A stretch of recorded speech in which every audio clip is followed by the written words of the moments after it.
இன்றைக்கி மீ ரெபஸ் எப்படி செய்கிறதுன்னு பார்க்கலாம். இது வந்துட்டு எங்கள் அம்மாவோட ரெசிபி. வெங்காயம், பூண்டு, இஞ்சி இதெல்லாத்தையும் அரைச்சிருங்க. காஞ்ச ஊடம் அப்புறம் கச்சாங் அது எல்லாத்தையும் நல்லா வறுத்துட்டு தனித்தனியாக அரைச்சி வச்சுக்கோங்க. ஒரு அவிச்ச உருளைக்கிழங்கு சின்ன சின்னதாக வெட்டிக்கோங்க. 2 விதமான குவே இது. ஒன்று வந்துட்டு கோதுமை மாவில் வெங்காயம் போட்டுட்டு சுட்டு வச்சுருக்கேன். இன்னொன்று வந்துட்டு அரிசி மாவில் குச்சாயை கொஞ்சம் நல்லா நீட்டாக வெட்டி பொரித்து வச்சுக்கோங்க.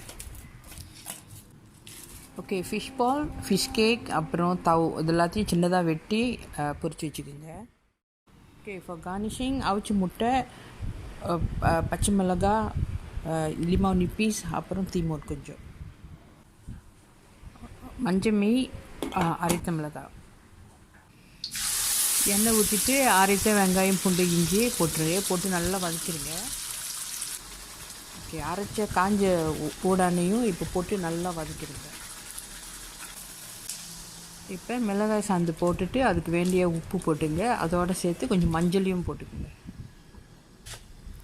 எண்ணெய் மேலே வர்ற மாதிரி நல்லா அதை கொதிக்க விடுங்க.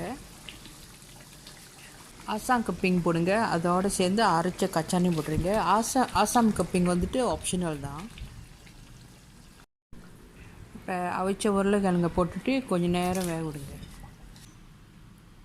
மீ ரெபஸ் குவா ரெடி. அந்த குவே வந்துட்டு மேலே வந்துட்டு க்ரன்ச்சியாக உள்ளுக்கு சாஃப்டாக இருக்குது. நான் மீ ரெபஸ் ரெடி பண்ண போகிறேன். வாங்க சாப்பிடுவோம்.